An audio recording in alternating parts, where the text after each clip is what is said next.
प्रेम से बोलिए मंगल देव की जय। प्यारे भक्तों, आज रसवान करेंगे मंगलवार हनुमान जी की व्रत कथा।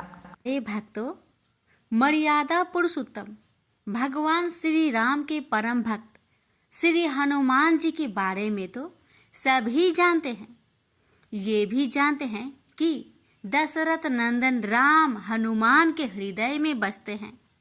लेकिन क्या आपको यह पता है कि एक बार पवन सुत हनुमान राम जी से ही लड़ने पहुंच गए? हो सकता है भक्तों, ये कथा श्रवण करके आपको हैरानी होगी, लेकिन यह सत्य है और इस घटना का जिक्र श्री राम कथा में सुनने और पढ़ने को मिलता है। लेकिन इससे भी ज्यादा हैरान करने वाली बात यह है कि पवन सुत जब श्री राम से लड़ने के लिए तैयार हुए तो उन्होंने सौगंध भी मर्यादा पुरुष उत्तम की ही ली। तो आइए जानते हैं कि ऐसा क्या हुआ था कि श्री राम के परम भक्त पवन सुत को उनसे युद्ध करना पड़ा। कथा मिलती है कि एक बार सेमरू पर्वत पर सभी संतों की सभा का आयोजन हुआ। केवर्त देश के राज संकुत भी उसी सभा में सभी संतों का आशीर्वाद लेने जा रहे थे। रास्ते में उन्हें देव ऋषि नारद मिले। राजा सुकंद ने उन्हें प्रणाम किया। इस पर श्री नारद जी ने उन्हें आशीर्वाद देकर यात्रा का प्रयोजन पूछा। राजा सुकंद ने उन्हें संत सभा के आयोजन की बात बताई। इस पर नारद मुनि ने कहा, अच्छा है, संतों की सभा में जरूर जाना चाहिए। ऐसा कहकर सुकंद को जाने का आदेश दिया। सुकंद जैसे ही सभा में जाने के लिए प्रस्थान करने लगे, तैसे ही नारद जी ने उन्हें आवाज दी। इसके बाद कहा कि जिस सभा में जा रहे हो उसमें सभी को प्रणाम करना, लेकिन ऋषि विश्वामित्र का अभिवादन बिल्कुल भी मत करना। इस पर सुकंद ने पूछा कि यह तो उचित नहीं है। तब श्री नारद जी ने कहा कि तुम भी राजा हो, वो भी पहले राजा ही थे, अब संत हो गए हैं, मत करना प्रणाम। राजा सुकंद ने किया भी ठीक वैसा ही। सभा के समाप्त होते ही विश्वामित्र जी श्री राम से मिलने पहुंचे। वहां पहुंचकर उन्होंने बताया कि उनका अपमान हुआ। वह इसे भूल भी जाते, लेकिन यह तो संत परंपरा का अपमान है। राम जी ने पूछा, गुरुजी क्या हुआ? तब विश्वामित्र जी ने कहा कि मेरा अपमान हुआ है। राम जी ने पूछा, किसने किया है? तब विश्वामित्र जी ने पूछा कि जानकर करोगे भी क्या? इस पर श्री राम जी ने कहा कि गुरुजी, आपके चरणों का सौगंध लेकर प्रतिज्ञा करता हूँ, जो सिर आपके चरणों में नहीं झुका है उसे काट दिया जाएगा। कल सुबह में उसका वध करूंगा। श्री राम की इस सौगंध का जैसे ही राजा सुकंद को पता चला, वह नारद मुनि को ढूंढने लगे। काफी देर तक वह परेशान रहे, लेकिन नारद मुनि उन्हें मिल ही नहीं रहे थे। व्याकुल होकर जब वह रोने लगे, तब नारद जी प्रकट हुए। सुकंद ने हाथ जोड़कर उन्हें सारी बात कह सुनाई, साथ ही प्राण दान की विनती की। इस पर नारद जी ने उन्हें माता अंजनी के शरण में जाने की सलाह दी। ये भी कहा कि अगर उन्होंने तुम्हें बचाने का वचन दे दिया तो तुम जरूर बच जाओगे, लेकिन यह भी कहा कि वह किसी को यह नहीं बताएंगे कि नारद जी ने उन्हें यह सलाह दी है। राजा सुकंद के रोने की आवाज सुनकर माता अंजनी बाहर पहुंची। तब उन्होंने कहा कि माता, मुझे बचा ले, अन्यथा विश्वामित्र जी मुझे मार डालेंगे। इस पर माता अंजनी ने सुकंद को उसके प्राण बचाने का वचन दिया। उन्होंने कहा कि तुम शरण में हो, तुम्हें कोई नहीं मार सकता। इसके बाद राजा सुकंद को विश्राम करने के लिए कहा। शाम ढले जब हनुमान जी माता अंजनी के पास पहुंचे तो उन्होंने सारी बात बताई। लेकिन सुकंद को बुलाने से पहले पवन सुत से सौगंध लेने को कहा। तब श्री हनुमान जी ने कहा कि वह श्री राम के चरणों की सौगंध लेते हैं कि वह सुकंद के प्राणों की रक्षा करेंगे। तब माता अंजनी ने राजा को बुलाया। हनुमान जी ने पूछा, कौन तुम्हें मारना चाहता है? तब सुकंद ने बताया कि श्री राम उन्हें मार डालेंगे। इतना सुनते ही माता अंजनी हैरान रह गई। उन्होंने कहा कि तुमने तो विश्वामित्र जी का नाम लिया था। तब राजा ने कहा कि नहीं, वो तो मरवा डालना चाहते हैं, लेकिन मारेंगे तो राम ही। हनुमान जी ने राजा सुकंद को उनकी राजधानी में छोड़ा और श्री राम के दरबार में पहुंचे। वहां पहुंचकर उन्होंने राम जी से पूछा कि वह कहाँ जा रहे हैं। तब मर्यादा पुरुषोत्तम ने बताया कि वह राजा सुकंद का वध करने जा रहे हैं। तब हनुमान जी ने कहा, प्रभु उसे मत मारिए। राम जी ने कहा कि वह तो अपने गुरु की सौगंध ले चुके हैं, अब पीछे नहीं हट सकते। हनुमान जी ने कहा, प्रभु मैंने उसके प्राणों की रक्षा के लिए अपने इष्ट देव यानी कि आपकी सौगंध ली है। तब राम जी कहते हैं, ठीक है, तुम अपना वचन निभाओ, मैं तो उसे मारूंगा। हनुमान जी राजा सुकंद को लेकर पर्वत पर पहुंचे और राम नाम का कीर्तन करने लगे।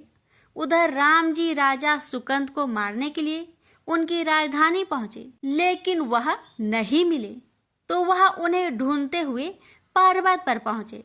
वहां हनुमान राम मंत्र का जप कर रहे थे। राम जी को देखते ही सुकंद डर गए। उन्होंने कहा कि अब तो राम जी उसे मार ही डालेंगे। वह बार बार हनुमान जी से पूछता कि बच जाएंगे हम।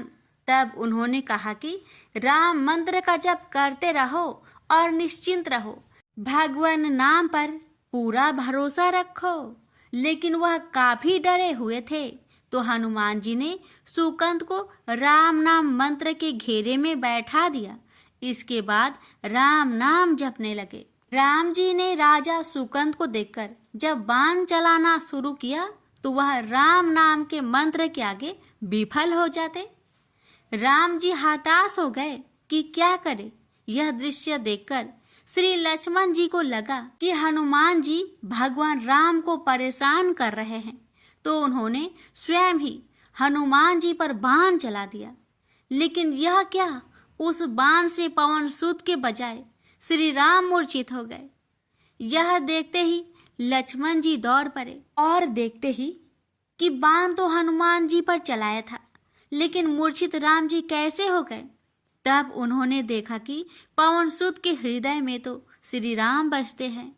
राम जी जैसे ही होश में आए, वह हनुमान जी की ओर दौड़ पड़े। उन्होंने देखा कि उनकी छाती से रक्त बह रहा है। वह हनुमान जी का दर्द देख नहीं पा रहे थे। वह बार बार उनकी छाती पर हाथ रखते और आंखें बंद कर लेते। पवन सुत को होश आया तो उन्होंने देखा कि राम जी की आंखें बंद करके हनुमान जी की छाती पर बार बार हाथ रखते हैं, फिर हनुमान जी के सिर पर हाथ फेरते हैं। तब पवन सुत ने सुकंद को पीछे से निकाला और उसे अपनी गोद में बैठा लिया। तभी राम ने फिर से हनुमान जी की माथे पर हाथ फेरा, लेकिन इस बार वहां पवन सुत की जगह राजा सुकंद थे। राम जी मुस्कुराए और हनुमान जी बोल उठे कि नाथ, अब तो आपने इनके सिर पर हाथ रख दिया है, अब तो सब कुछ आपके हाथ में ही है। इसकी मृत्यु भी और जीवन भी आप ही सुकंद की जीवन की रक्षा करें। राम जी ने हनुमान जी से कहा कि जिसे तुम अपनी गोद में बैठा लो, उसके सिर पर तो मुझे हाथ रखना ही पड़ेगा। लेकिन गुरु जी को क्या जवाब देंगे? तभी हनुमान जी को विश्वामित्र जी सामने से आते दिखाई पड़े। उन्होंने राजा सुकंद से कहा कि जाओ, तब प्रणाम नहीं किया तो क्या हुआ, अब कर लो। राजा ने दौड़कर विश्वामित्र जी का अभिवादन किया। वह भी प्रसन्न हो गए और बोले, राम इसे क्षमा कर दो। मैंने इसे क्षमा कर दिया, क्योंकि संत का काम मिटाना नहीं बल्कि सुधारना होता है। यह भी सुधर गया है। उन्होंने सुकंत से पूछा कि संत का सम्मान न करने की सलाह तुम्हें किस कुसंग में मिली। राजा सुकंत विश्वामित्र जी से कुछ कहते कि इससे पहले नारद मुनि प्रकट हो गए। उन्होंने सारी घटना कह सुनाई। तब विश्वामित्र जी ने पूछा कि नारद, तुमने ऐसी सलाह क्यों दी? तब नारद जी ने कहा, अक्सर ही लोग मुझसे पूछते थे कि राम बरे या राम का नाम बरा, तो मैंने सोचा कि क्यों न कोई लीला हो जाए कि लोग अपने आप ही समझ ले कि भगवान से अधिक भगवान के नाम की ही महिमा है।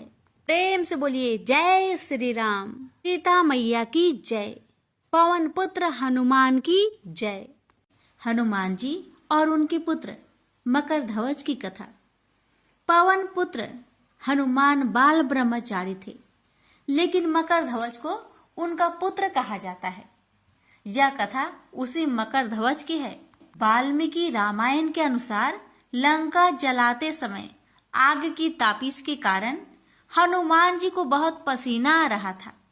इसलिए लंका दहन के बाद जब उन्होंने अपनी पूंछ में लगी आग को बुझाने के लिए समुद्र में छलांग लगाई, तो उनके शरीर से पसीने की एक बड़ी सी बूंद समुद्र में गिर पड़ी। उस समय एक बड़ी मछली ने भोजन समझ वह बूंद निगल ली। उसके उदर में जाकर वह बूंद एक शरीर में बदल गई। एक दिन पाताल के असुर राज अहिरावण के सेवकों ने उस मछली को पकड़ लिया।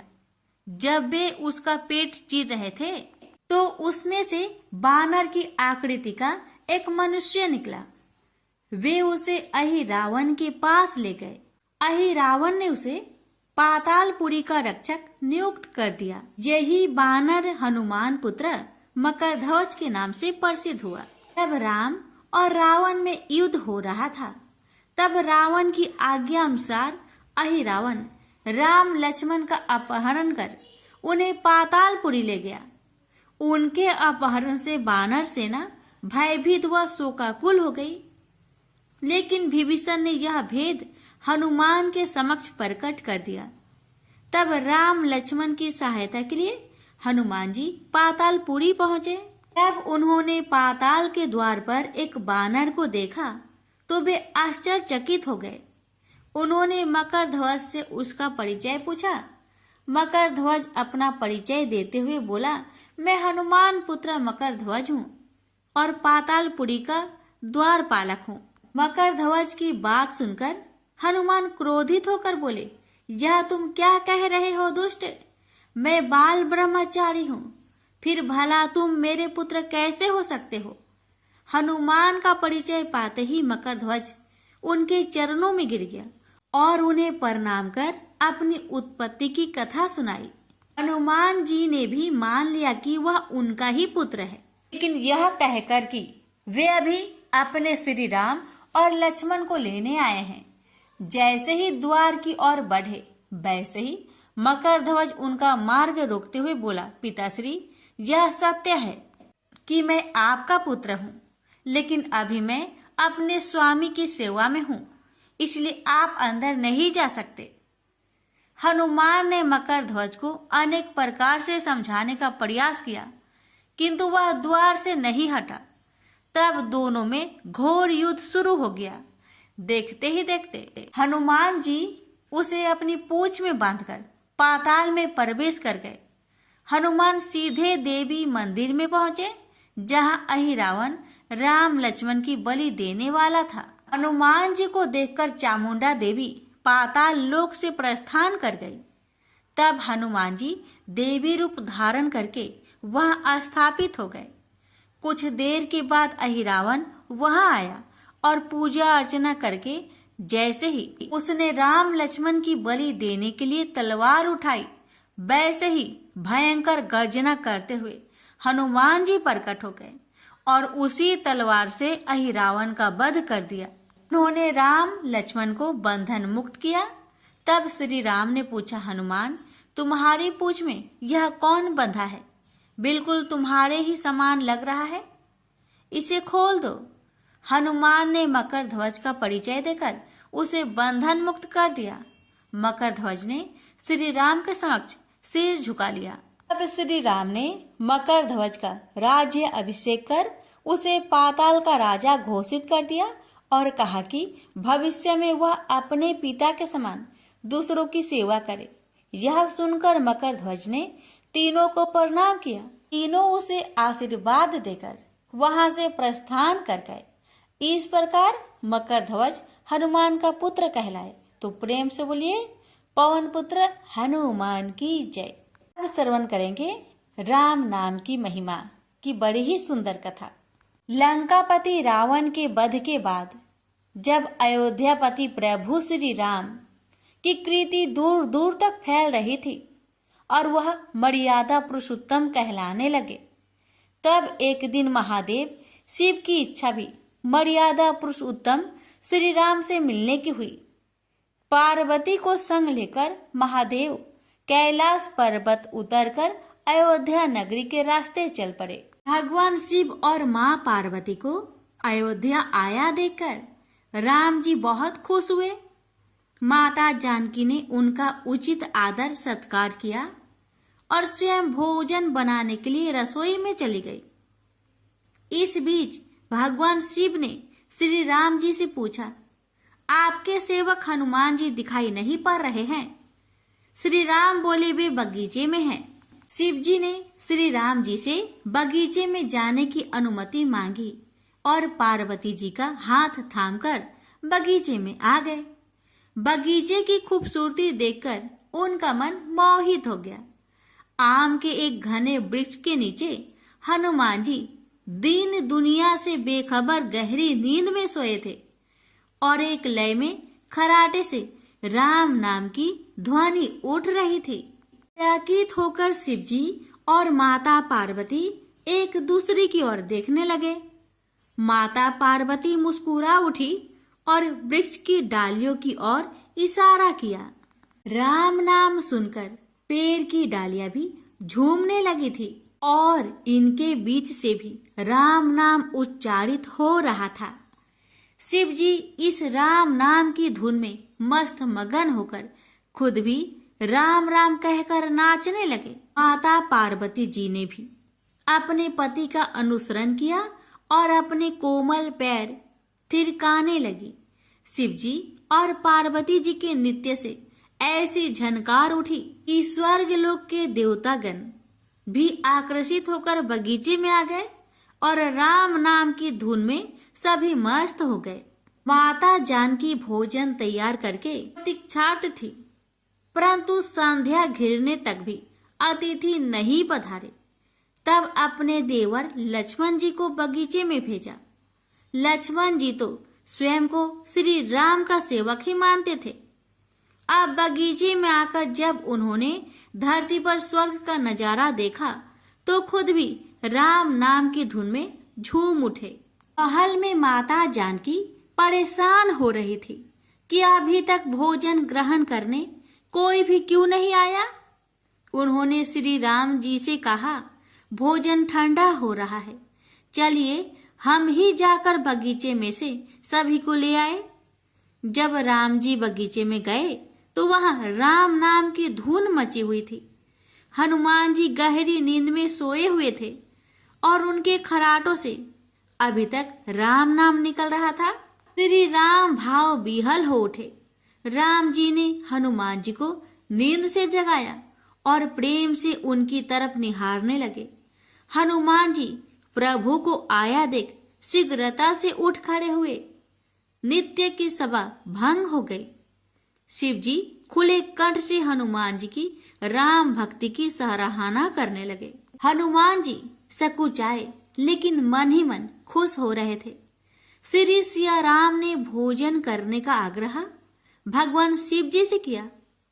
तभी लोग महल में भोजन करने के लिए चल पड़े। माता जानकी भोजन परोसने लगी। हनुमान जी को भी श्री राम जी ने पंक्ति में बैठने का आदेश दिया। हनुमान जी बैठ तो गए, परंतु आदत ऐसी थी कि राम जी के भोजन करने के उपरांत ही सभी लोग भोजन करते थे। आज श्री राम के आदेश से पहले भोजन करना पड़ रहा था। माता जानकी हनुमान जी को भोजन परोसती जा रही थी, पर हनुमान जी का पेट ही नहीं भर रहा था। सीता जी कुछ समय तक तो उन्हें भोजन परोसती रही, फिर समझ गई, इस तरह से हनुमान जी का पेट नहीं भरेगा।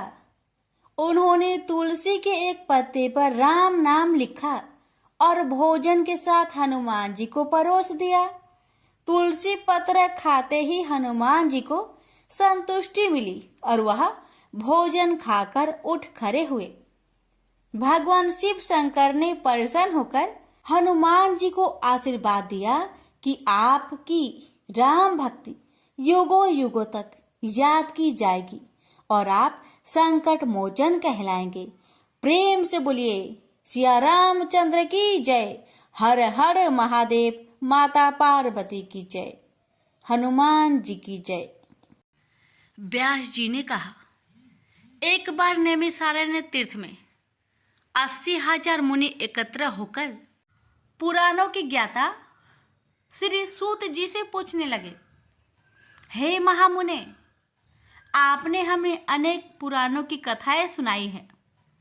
आप कृपा करके हमें ऐसा व्रत और कथा बताइए जिसके करने से संतान की प्राप्ति हो तथा मनुष्य को रोग शोक अग्नि सर्व दुख आदि का भय दूर हो, क्योंकि कलयुग में सभी जीवों की आयु बहुत कम है।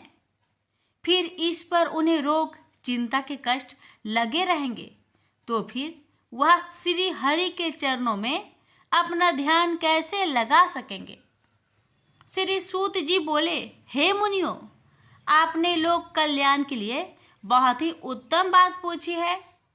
एक बार युधिष्ठिर ने भगवान श्री कृष्ण से लोक कल्याण के लिए यही प्रश्न किया था। भगवान श्री कृष्ण और युधिष्ठिर का संवाद तुम्हारे सामने कहता हूँ, ध्यान देकर सुनो।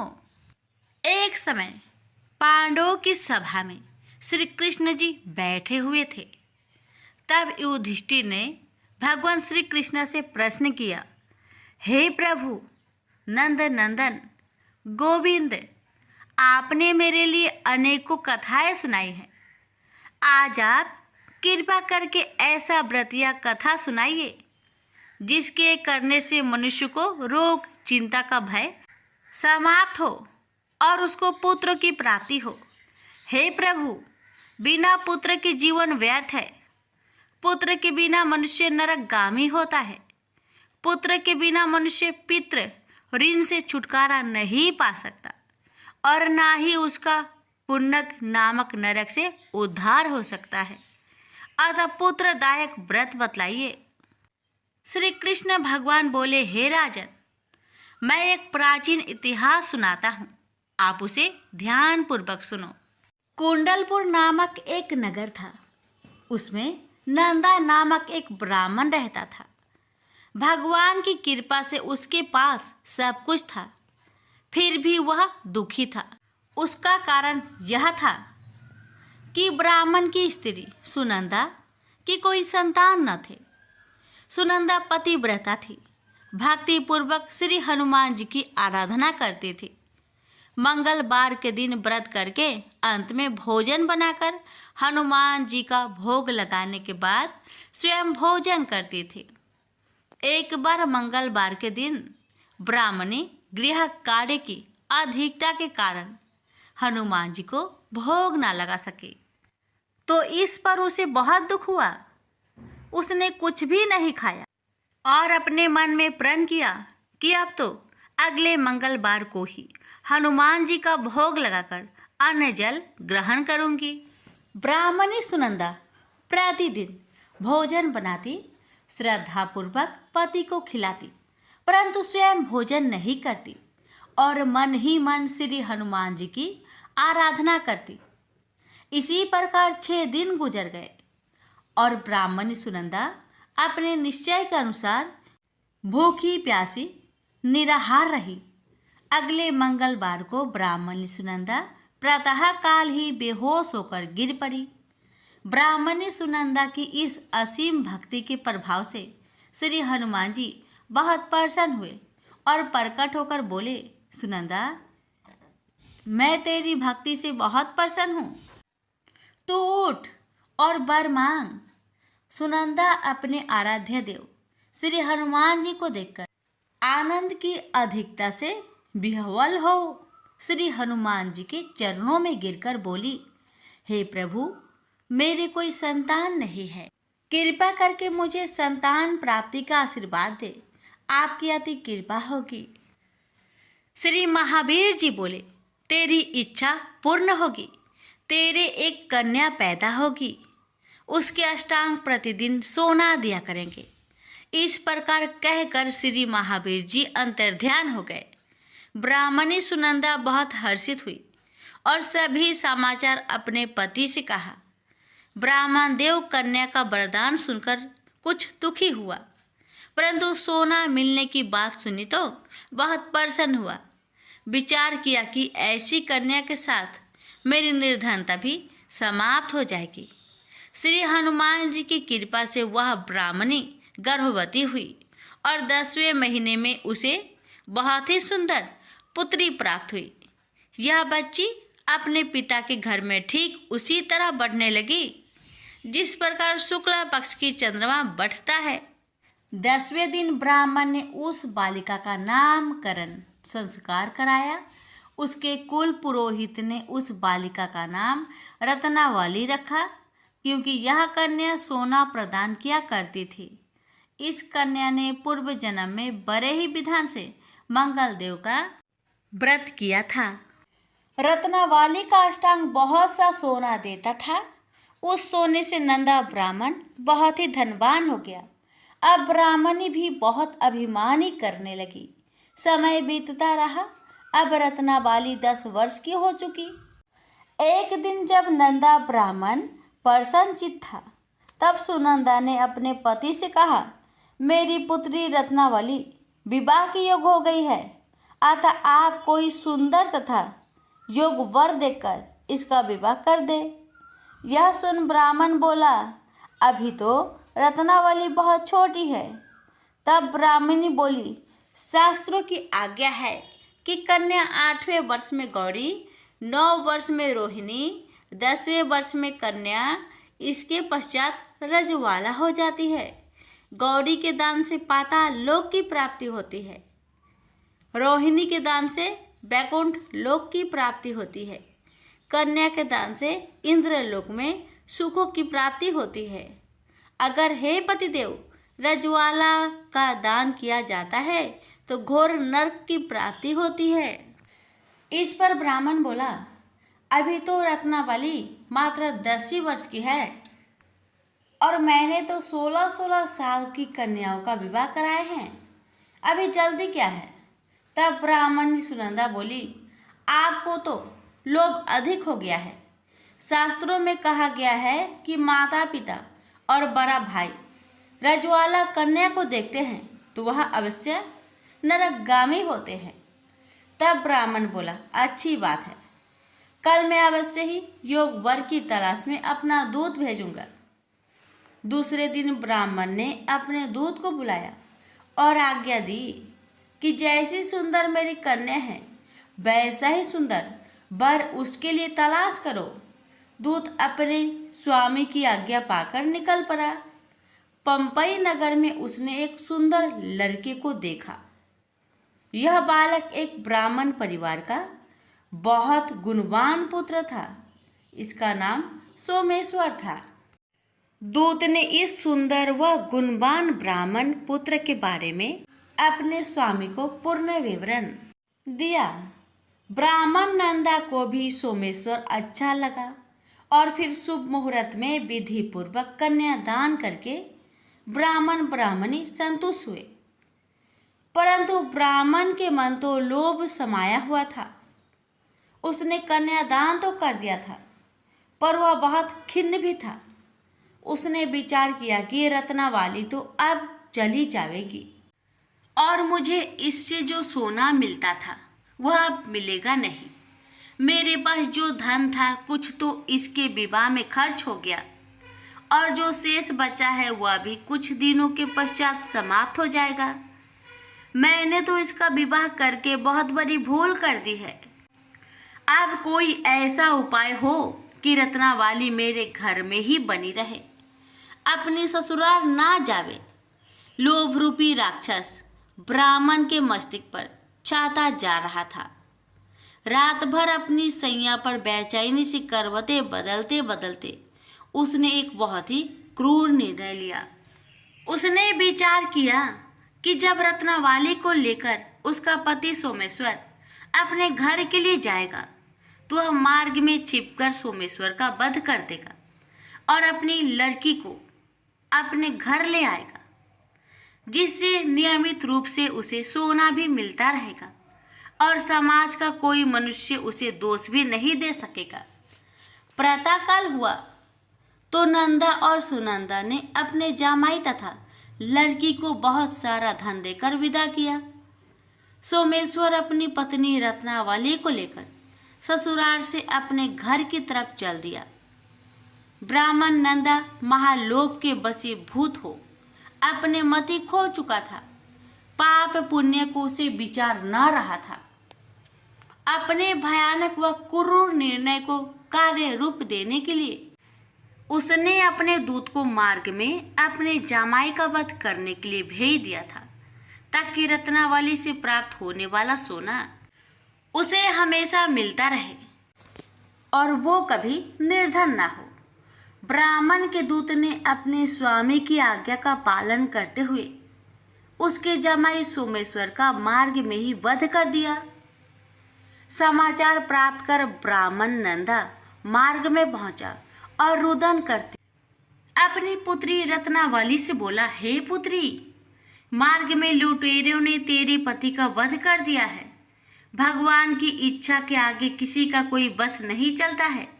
अब तू घर चल, वहां पर ही रहकर शेष जीवन व्यतीत करना। जो भाग्य में लिखा है वही होगा। अपने पति की अकाल मृत्यु से रत्नावली बहुत दुखी हुई। करुण क्रंदन व रुदन करते हुए अपने पिता से बोली, हे पिताजी, इस संसार में जिस स्त्री का पति नहीं है उसका जीना व्यर्थ है। मैं अपने पति के साथ ही अपने शरीर को जला दूंगी और सती होकर अपने इस जन्म को माता पिता के नाम को तथा सास ससुर के यश को सार्थक करूंगी। ब्राह्मण नंदा अपनी पुत्री रत्नावली के वचनों को सुनकर बहुत दुखी हुआ। विचार करने लगा, मैंने व्यर्थ ही जामाई वध का पाप अपने सिर लिया। रत्नावली तो उसके पीछे अपने प्राण तक देने को तैयार हो। मेरा तो दोनों तरफ से मरण हो गया। धन तो अब मिलेगा नहीं। जामाई वध के पाप के फलस्वरूप यम यातना भी भुगतनी पड़ेगी। यह सोचकर वह बहुत खिन्न हुआ। सोमेश्वर की चिता बनाई गई। रत्नावली सती होने की इच्छा से अपने पति का सिर अपनी गोद में रखकर चिता में बैठ गई। जैसे ही सोमेश्वर की चिता को अग्नि लगाई गई, वैसे ही प्रसन्न हो मंगलदेव वहां प्रकट हुए और बोले, हे रत्नावली, मैं तेरी पति भक्ति से बहुत प्रसन्न हूँ, तू वर मांग। रत्नावली ने अपने पति का जीवन दान मांगा।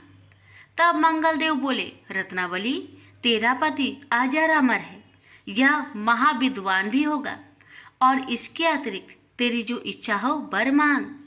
तब रत्नावली बोली, हे ग्रहों के स्वामी, यदि आप मुझ पर प्रसन्न हैं तो मुझे यह वरदान दीजिए कि जो भी मनुष्य मंगलवार के दिन प्रातः काल लाल पुष्प लाल चंदन से पूजा करके आपका स्मरण करे, उसको रोग व्याधि ना हो, सज्जनों का कभी वियोग ना हो, सर्प अग्नि तथा शत्रुओं का भय ना रहे।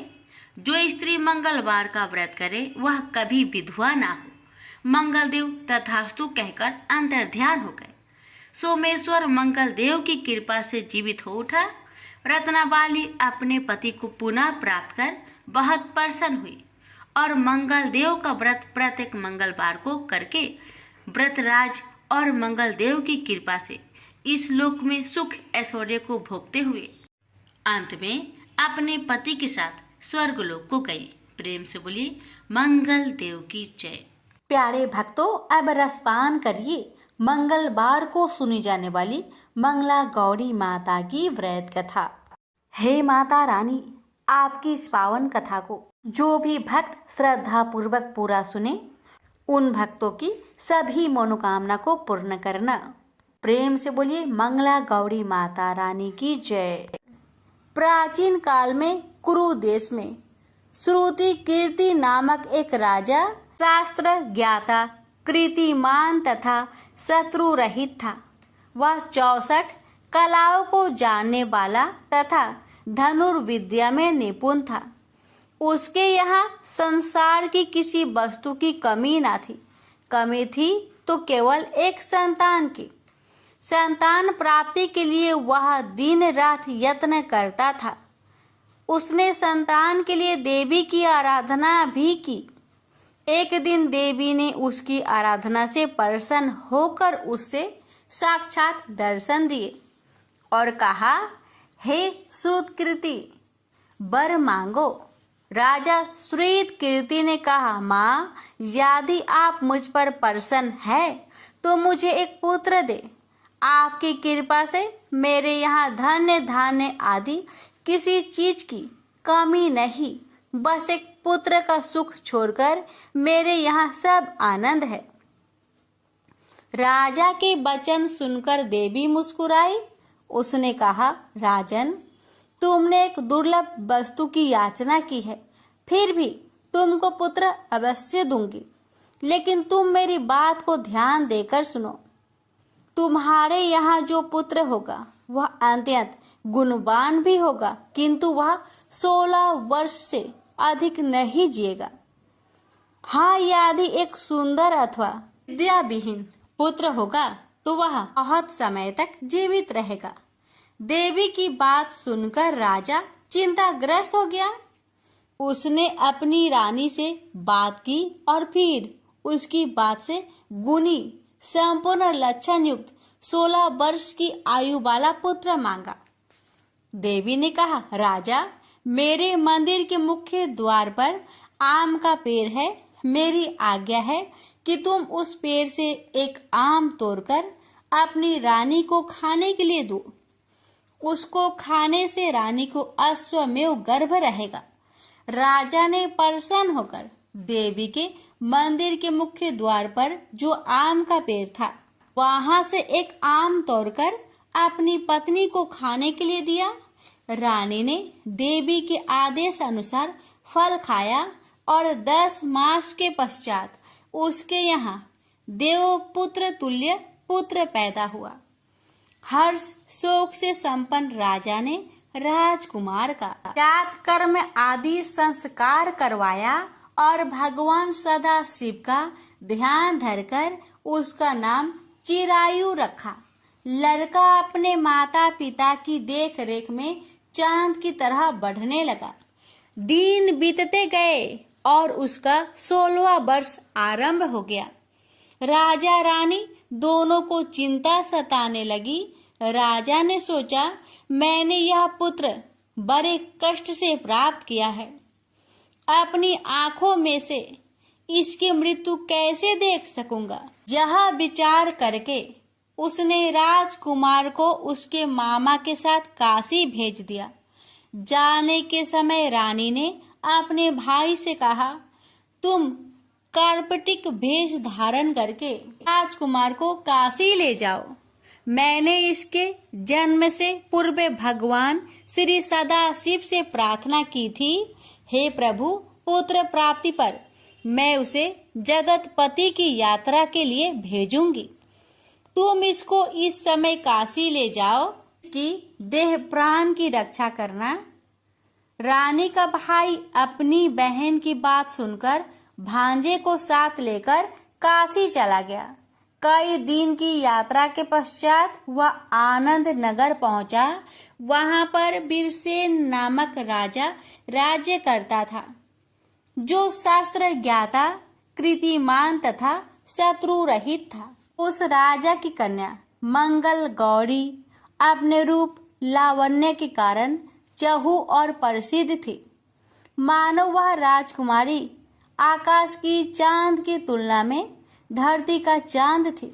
इस समय राजकुमार चिरायु तथा उसका मामा आनंद नगर में शहर से बाहर के शाही बगीचे में पहुंचे। उस समय राजकुमारी मंगल गौरी अपनी सखी सहेलियों के साथ खेल रही थी। राजकुमार चिरायु तथा उसका मामा खेलती हुई लड़कियों को देखने लगे। खेलती हुई लड़कियों में से एक ने क्रोध में भरकर राजकुमार को रंडा कहा। उस बालिका को क्रोधित और दुर्वचन कहते देखकर राजकुमारी ने उस बालिका से कहा, हे सखी, तुम दुर्वचन क्यों कहती हो? मेरे संग अयोग्य वाणी बोलने वाली कोई भी स्त्री नहीं है। देखो, मंगला गौरी के प्रसाद एवं मंगला गौरी व्रत के प्रभाव से मेरे हाथ से जिसके माथे पर चावल गिर जाए उसके साथ मेरा विवाह हो जाने पर यदि वह थोड़ी आयु वाला है तो भी चिरायु हो जाएगा। इसके बाद सब बालिकाएं अपने अपने घर को लौट गई। उस दिन राजकुमारी का विवाह वलिहक देश के ढिंढधर्मा राजा के पुत्र सुकेत नाम वाले राजकुमार से होने वाला था।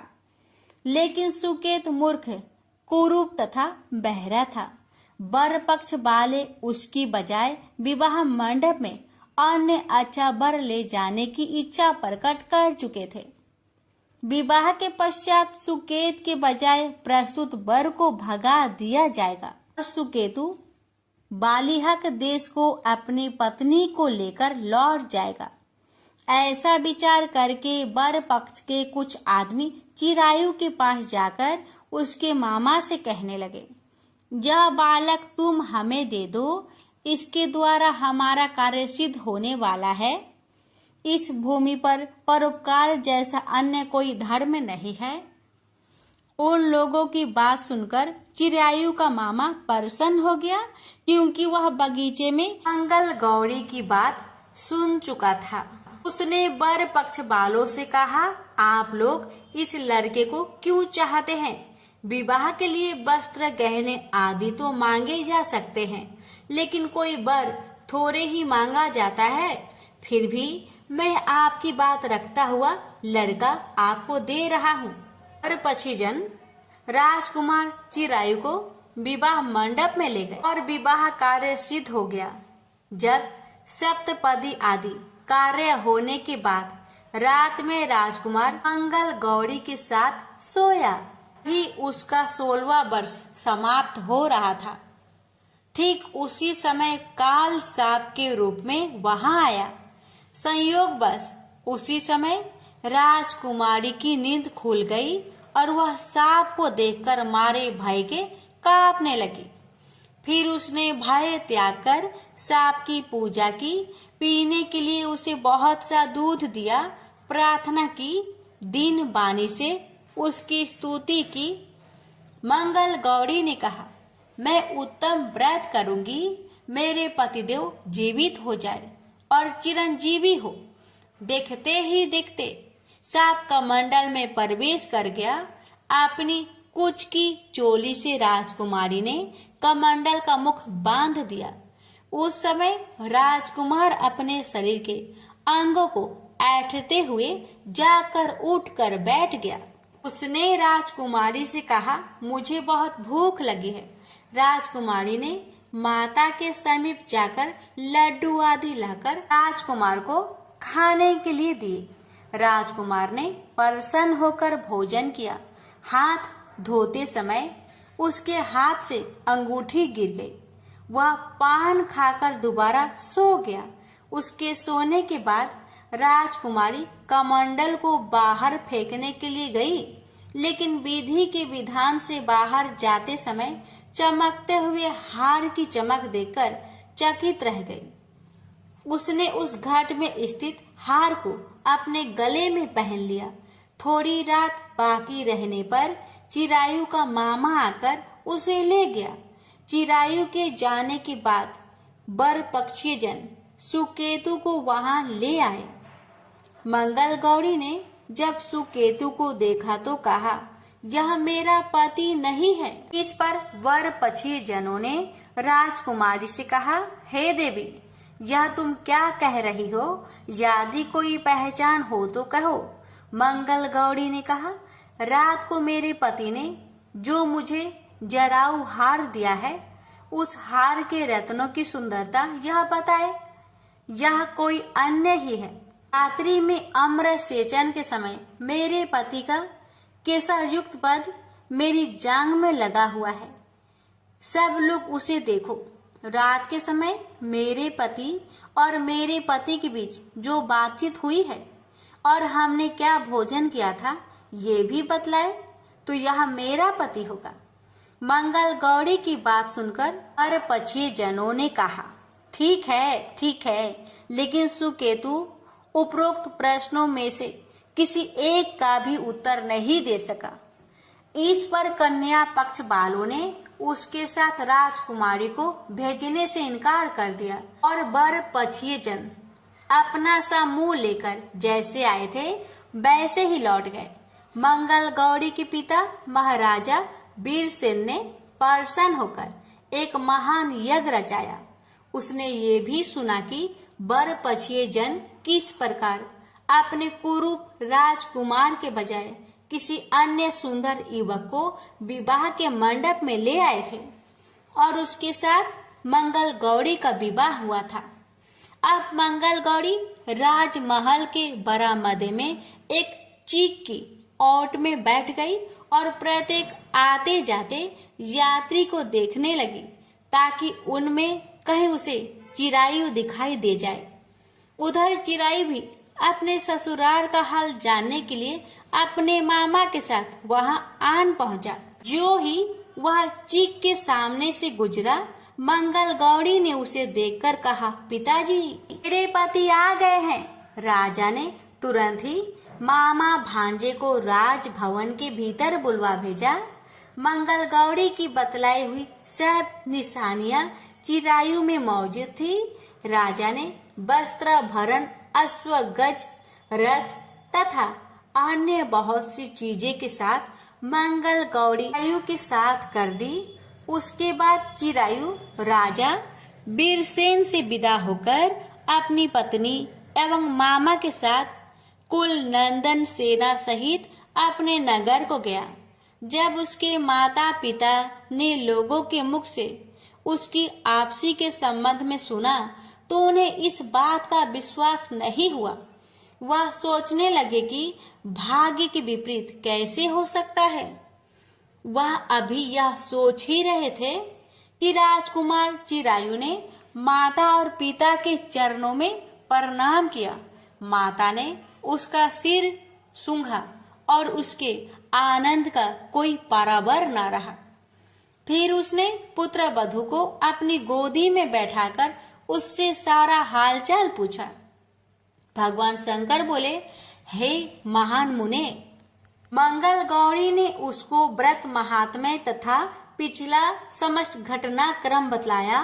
हे सनत कुमार, मंगल गौरी के कारण ही तभी से यह व्रत मंगल गौरी के नाम से प्रसिद्ध हुआ। इसे जो कोई भी सुनेगा अथवा इसका कीर्तन करेगा, उसके सभी मनोरथ सिद्ध हो जाएंगे, इसमें संशय नहीं है। श्री सूत जी बोले, हे ऋषिगण, भगवान शंकर ने सनत कुमार से इस व्रत को कहा और वह इस कार्य की सिद्धि वाले व्रत को सुनकर गदगद हो उठे। उनको इसके सुनने से परमानंद की प्राप्ति हुई। प्रेम से बोली मंगला गौरी माता की जय।